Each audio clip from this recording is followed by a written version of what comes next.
कारण आपल्याला माहिती आहे फोटोसिंथेसिस साठी हवेतला कोणता वायू लागतो? Carbon dioxide.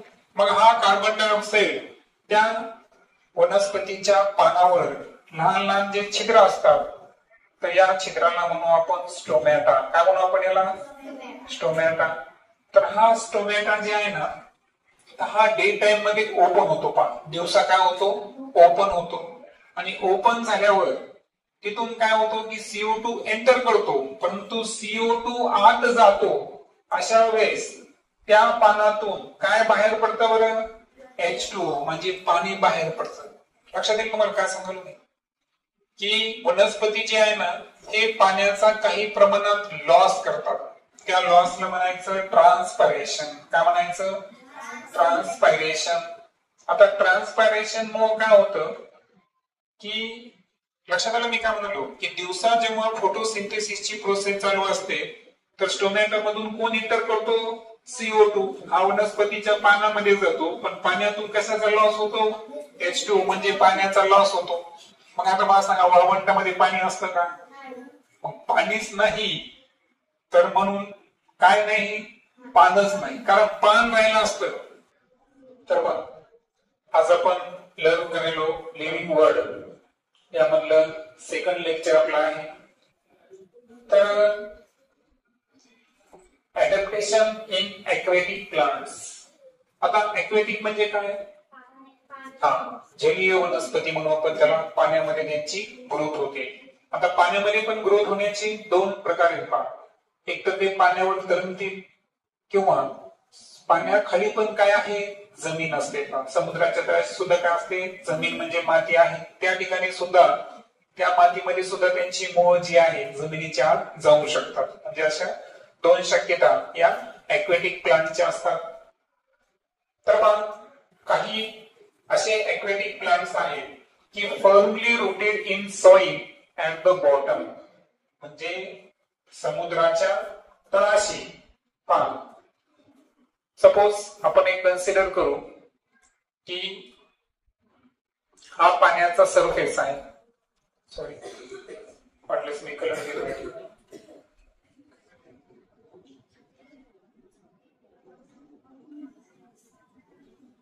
ओके, तर सपोज हे आहे वॉटर लेयर, म्हणजे पाण्याचा सरफेस वरचा. ओके, आता हे पूर्ण काय आहे? समुद्राचं काय आहे? समजा एक पाणी आपण कन्सिडर करू. ओके, आता त्यानंतर आपण काय करू की थोडासा जमिनीचा भाग घेऊ. सपोज आपण त्यासाठी हा कलर वापरू. तर ही जी जमीन आहे, सपोज हे अशा पद्धतीची लेअर आपण घेऊ. आता हे काय आहे? पूर्ण जो भाग दिसतोय तुम्हाला, मी अंडरलाईन करायलो, हे काय आहे? जमिनीचा भाग आहे. आता यामध्ये दोन प्रकारच्या शक्यता आहेत. कशा शक्यता आहेत? की पहिल्यांदा सांगितलं की काही वनस्पतींची मूळ जी आहे ती firmly rooted in the soil at the bottom, म्हणजे समुद्राच्या तळाशी. जसं की इथे एक मी प्लांट काढतो आणि याची जी मूळ पाहिली जर आपण, ठीक आहे,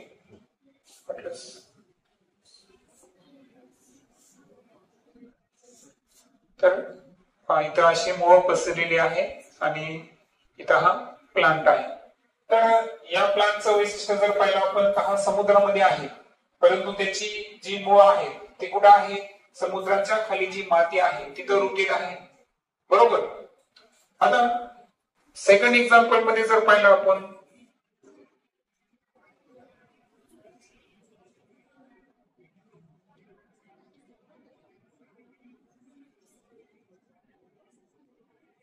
तर ही एक वनस्पती घेऊ आपण की ज्यांची लीफ वगैरे पाण्याच्या बाहेर आलेली आहे, पण त्यांची मूळ जी आहे ही पाण्याच्या पृष्ठभागाखाली आहे, पण ते तरंगलेल्या अवस्थेत आहे. ओके, काही वनस्पती आहेत की ज्यांची जी मूळ आहे ती बॉटम ऑफ द सॉइल, समुद्राच्या तळाशी जी माती असते त्या ठिकाणी रुतलेली असतात. दुसरं सांगितलं की स्टीम्स आर सबमर्ज, म्हणजे यांची जी खोड आहे, ओके, त्या वनस्पतीचं जे खोड आहे ते सबमर्ज म्हणजे काय आहे, पाण्यामध्ये बुडालेलं असतं. लक्षात आलं?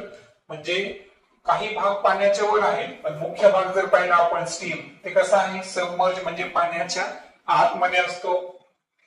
त्यानंतर leaves, flowers float on the surface. आणि ह्या ज्या वनस्पती आहेत अशामध्ये काही वनस्पती उंच पण वाढलेल्या आहेत.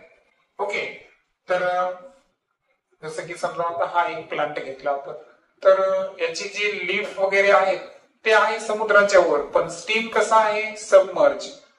ओके, मूळ सुद्धा समुद्राच्या पाण्याच्या खालच्या जे तळाची माती आहे तिथं आहे समजा. तर leaves, flowers float on the surface म्हणजे त्या वनस्पतींची जी पानं आहेत, फुलं आहेत, ही पाण्याच्या पृष्ठभागावर काय करतात, तरंगतात. सम एंटायरली अफ्लोट, आणि काही वनस्पती अशा आहेत की ज्या पूर्णपणे काय होतात, तरंगतात. म्हणजे त्यांची जी मुळं आहेत ती पाण्यामध्ये रुतलेली आहेत का, नाही, अशी सुद्धा आहेत. Roots are not anchored in the soil. आता हे सेकंड एक्झाम्पल मध्ये जर पाहिलं, त्यांची मुळं समुद्राच्या तळाला जी माती होती त्यामध्ये रुतलेली आहेत का, नाही. Waxy layers is present on leaves and stem. आणि जे मेनचा थर असतो ना, जसं की आपण लोटस मध्ये पाहू शकतो, आहे की नाही, कमळ, त्याच्यानंतर लिली एक एक्झाम्पल दिलं होतं मी तुम्हाला, आहे की नाही. तर यांच्यामध्ये जी पानं आणि खोड आहे तर यांच्यावर काय असतो, एक मेनचर थर असतो, वॅक्सी लेयर असतं, बरोबर. त्याच्यामुळे पाणी त्यांच्यावर थांबत नाही. Lives R thin, slender like a ribbon. आणि जी पानं जर पाहिली आपण तर पानं कशी बरं, पातळ आहे, बरोबर आहे का, आणि थोडीशी स्लेंडर टाईपची आहे.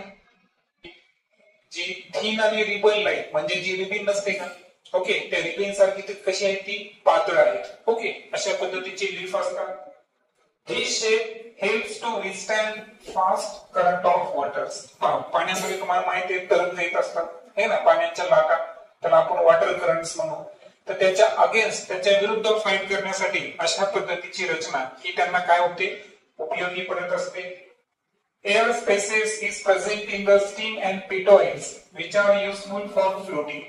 आणि या वनस्पतींचं वैशिष्ट्य असं आहे की यांच्यामध्ये जी स्टीम आहे, खोड, पिटोइल्स म्हणजे पानांना जे देत असतं, तर त्यामध्ये काय बरं, एअर स्पेस म्हणजे एक मोकळी हवा आहे, पोकळ असतात ते आतून, आणि पोकळ असल्यामुळं ते पाण्यावर काय होतात, सहज फ्लोट करतात, म्हणजे पाण्यावर ते सहज तरंगू शकतात. अशा प्रकारचं अडॅप्टेशन हे एक्वेटिक प्लांट्स मध्ये असतं. सेकंड जर पाहिलं आपण, adaptation in desert plants. Desert प्लांट्सचं जर तुम्ही वैशिष्ट्य पाहिलं तर तुमच्या लक्षात येईल. म्हटल्यास या रंगाला आता समजा, बरोबर आहे का, आणि याच्यावर मी काय करतो, तुम्हाला माहित आहे की या वनस्पतींना काय नसतात बरं, पानं नसतात, पण सुई सारखे काय प्रेझेंट आहे यांच्यावर, निडल सारखे काटे, काट्याला आपण थ्रोन्स म्हणू, किंवा त्याला दुसरं काय नाव आहे, स्पाइन्स. ओके, आता हे लीफलेस आहे. आता हे जे त्यांचा हा जो भाग आहे, खोडाकडचा भाग, तर खोडाकडचा भाग कोणत्या रंगाचा असतो बरं, हिरव्या रंगाचा असतो, बरोबर आहे का. म्हणजे आता लक्षात घ्या, मी तुम्हाला याबद्दल सांगितलं होतं, नाव देऊ आपण, की त्यांचं जे स्टीम असतं, हे स्टीम कसं आहे, ग्रीन, हिरव्या रंगाचं आहे. त्यानंतर फ्लेशी सुद्धा आहे, पुढे बघणार आहे आपण, म्हणजे याच्यामध्ये फूड पण असतं ना, वनस्पतीचं फूड, त्याच्यानंतर वॉटर हे प्रेझेंट असतं, म्हणून त्याचं जे खोड आहे ते मांसल असतं. मांसल म्हणजे त्याच्यामध्ये त्याचं अन्न पण आहे आणि पाणी पण आहे. आणि प्रकाश संश्लेषण करण्याचं काम, फोटोसिंथेसिस करण्याचं काम कोण करत असतो त्या ठिकाणी, स्वतः स्टीम करत असतो. तर either leafless or small leaf म्हणजे जे वाळवंटातल्या वनस्पती आहेत, कॅक्टस सारखे, आहे ना. एक्झाम्पल कोणतं घ्यायला आपण, कॅक्टस, केसिया पण एक्झाम्पल घेतलेले आपण काल. तर कॅक्टस जे आहे तर हे लीफलेस म्हणजे एक तर त्याला काय नसतात, पानेच नसतात, असले तर स्मॉल लीफ आहे, परंतु ते लीफ कशासारखं दिसतं आपल्याला, निडल, सुईच्या टोकासारखं दिसतं. त्याचं मॉडिफिकेशन हे कशामध्ये होतं, थोन्स म्हणजे काट्यामध्ये होतं. इव्हॅपोरेशन इज लेस. आता एक लक्षात घ्या, तुम्हाला एक सांगतो मी की हा सन आहे. आता सूर्यप्रकाशामुळे काय होतं पहा की जे वनस्पतीचं लीफ आहे, तुम्हाला माहित आहे की या लीफ मध्ये काय चालतं बरं, प्रकाश संश्लेषण म्हणजे फोटोसिंथेसिस, बरोबर. आता वनस्पतीचं अन्न लीफ मध्ये तयार होत असतं. आता या लीफ साठी जर आपण पाहिलं तर यावर एक लहान लहान छिद्र असतात. का असतात? लहान लहान छिद्र असतात. कारण आपल्याला माहिती आहे फोटोसिंथेसिस साठी हवेतला कोणता वायू लागतो? Carbon dioxide. मग हा कार्बन डायऑक्साईड त्या वनस्पतीच्या पानावर लहान लहान जे छिद्र असतात, तर या छिद्राला म्हणू आपण स्टोमॅटा. काय म्हणू आपण याला? स्टोमॅटा. तर हा स्टोमॅटा जे आहे ना, तर हा डे टाइम मध्ये ओपन होतो. दिवसा काय होतो? ओपन होतो. आणि ओपन झाल्यावर तिथून काय होतो की CO2 एंटर करतो, परंतु CO2 आत जातो. अशा वेळेस त्या पानातून काय बाहेर पडतं बरं? H2O म्हणजे पाणी बाहेर पडतं. लक्षात येईल तुम्हाला काय सांगाल मी की वनस्पती जी आहे ना, हे पाण्याचा काही प्रमाणात लॉस करतात. त्या लॉसला म्हणायचं ट्रान्सपायरेशन. काय म्हणायचं? ट्रान्सपायरेशन.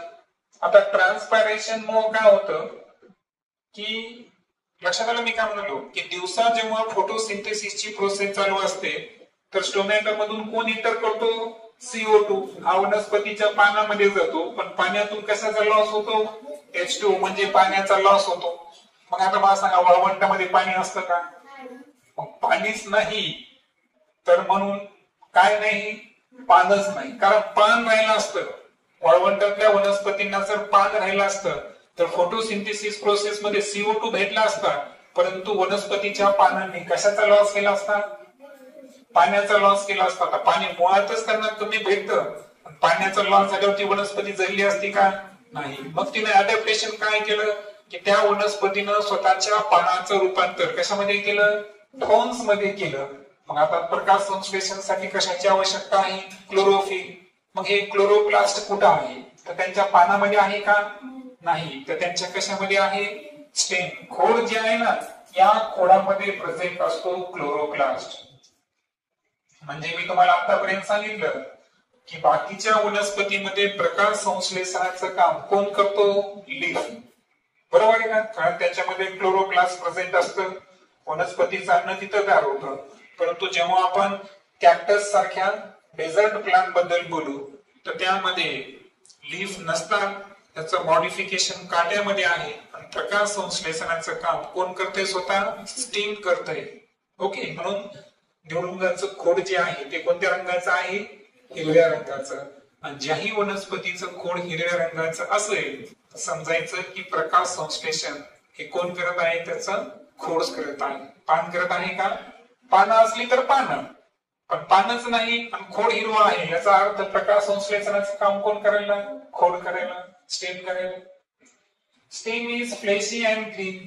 आता स्टेम फ्लेशी काऊन आहे?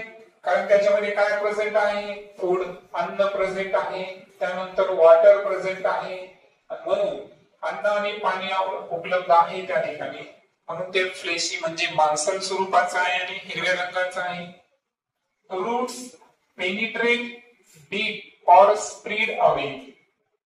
आता काल मी सांगितलं तुम्हाला की वाळवंटी वनस्पती जे आहेत त्यांची मूळ एक तर जमिनीवर खोल रुतलेली असतात पाण्याच्या शोधामध्ये, किंवा खाली जाऊन ते सर्वकडे कसे करतात? स्प्रेड म्हणजे पसरतात. म्हणून त्याच्यामध्ये टॅप रूट आणि फेब्रियस रूट्स हे दोन्ही असतात. Thick waxy layer on steam. आणि जे बेंचर थर असतो ना, हा कशावर प्रेझेंट आहे? त्यांच्या स्टेमवर प्रेझेंट आहे. लक्षात आलं का? स्टेमवर बेंचर थर असतो, त्याच्यामुळे त्या ठिकाणी थोडस वॉटर इव्हॅपोरेशनचं पण तिथं काय होतं? प्रोटेक्शन. आता इव्हॅपोरेशन म्हणजे लक्षात आलं तुम्हाला? हे इव्हॅपोरेशन म्हणजे पाण्याचं बाष्पीभवन है ना, पाण्याचा जो लॉस व्हायला. तुम्हाला माहिती ना, समुद्राच्या पाण्याची वाफ होणे याला काय म्हणतो आपण? बाष्पीभवन. तिथं इथं काय होतं? आपल्याला दिसत नाही, पण सातत्यानं वनस्पतीचं जे लीफ आहे त्याच्यातून वॉटरचा लॉस व्हायला, पण ते वाफेच्या स्वरूपात होतं म्हणून ते दिसतं का आपल्याला? नाही. ते बाष्पीभवन थांबवण्यासाठी जे वाळवंटातल्या वनस्पती आहे, डेझर्ट प्लांट्स, यांना पानं आहेत का? नाही. आणि प्रकाश संश्लेषणाचं काम कोण करायला? स्टेम करायला. फायनली पाहू आपण ऍडॅप्टेशन इन स्नोई रिजन. आता जे बर्फाळ प्रदेशामध्ये कोण कोण आहे सांगा? पाईन असेल, देवदार असेल, असे काही प्लांट्स आहेत. हे कसे आहेत? कॉनिफर्स. म्हणजे त्यांचा आकार कसा आहे? शंकूसारखा. शंकूसारखा असल्यामुळे पानं सूचीपर्णी आहे. आणि शंकूसारखा आकारमुळे काय होतं की बर्फ त्यांच्यावर साचून राहतो का? नाही. त्यामुळं स्लोपिंग ब्रँचेस, म्हणजे जे ब्रँच आहेत त्यांचे, तुम्ही जर पानांचा आकार पाहिला तर शेवटी तुम्ही लक्षात येईल की जो बर्फ आहे तो त्याच्यावर टिकतो का? नाही. अशा पद्धतीची ही सूचीपर्णी वृक्ष असतात. Bark help to withstand against cold. आणि तुम्हाला माहिती आहे की हिम प्रदेशात थंडी खूप असते. त्यासाठी प्रोटेक्शन करण्यासाठी त्याचं जे खोड आहे ना, खोडाला काय असते? साल. ती साल फार महत्वाची, ती जाड असते आणि त्याच्यामुळे वनस्पतीला त्या थंडीचा काही इन्फेक्ट होतं का? नाही. येते लक्षात. Adaptation in plants of forest region. आता जंगल प्रदेश, जंगलमध्ये तुम्हाला माहिती आहे का, जंगलाचं पहिलं वैशिष्ट्य म्हणजे तिथं सूर्यप्रकाश मिळवण्यासाठी स्पर्धा असते. कारण विषुववृत्तीय प्रदेशामध्ये जर पाहिलं आपण, घनदाट जंगल आहे. आता उंच वनस्पती वाढल्या तर त्या बुटक्या वनस्पती आहेत, त्यांना सूर्यप्रकाश मिळेल का? वनस्पतीच्या वाढीसाठी आवश्यक आहे सूर्यप्रकाश. फोटोसिंथेसिस महत्वाचं असतं. यामध्ये ट्रीज, श्रब्स, हर्ब्स म्हणजे मोठमोठी झाडे पण आली, झुडपे पण आली, आणि हर्ब्स म्हणजे रोपटे पण आली. Compete for sunlight. आणि जंगल प्रदेशामध्ये वनस्पतींना प्रकाश मिळवण्यासाठी काय करावं लागते? स्पर्धा करावी लागते. Climbers vines grow with support. तुम्हाला माहित आहे की जी हे असतात, वेली असतात, त्यांना कोणाचा आधार घ्यावा लागतो. सपोज काय एक मोठा झाड आहे का, त्या झाडाचं खोड घेतलं मी फक्त आणि एखादी वेल घेतली आपण, तर ही वेल काय करते बरं? तुम्हाला माहिती आहे ना, ही झाडाचं काय करते? आधार घेते आणि त्या आधारावर काय होते? ती वाढत असते. लक्षात आलं? मग आता दुसऱ्याचा आधार घेऊन जे झाड वाढतं त्यांना काय म्हणतो आपण? वेली. त्यांना इंग्रजी म्हणायचं क्लाइंबर्स किंवा वाईन्स. हे सपोर्ट साठी कोणाचं स्टेम वापरतात? ट्रीचं स्टेम वापरतात. Spring like tendrils on stem of sub climbers. आणि क्लाइंबर्स जर पाहिलं तुम्ही तर थोडस दोऱ्यासारखा भाग आहे, पान असं गोल गोल असलेला, हे की नाही? तर हा स्प्रिंग सारखा आहे ना, जशी आपली स्प्रिंग असते तशा पद्धतीचे टेंड्रिल्स त्या ठिकाणी प्रेझेंट असतात. आणि हे जे टेंड्रिल्स असतात हे ना, तर हे काय करतात? त्याला थोडस त्याला टिकून राहण्यासाठी सपोर्ट करतात. तशा पद्धतीचं हे टेंड्रिल्स हे सुद्धा काय आहे? अडॅप्टेशन आहे. ओके.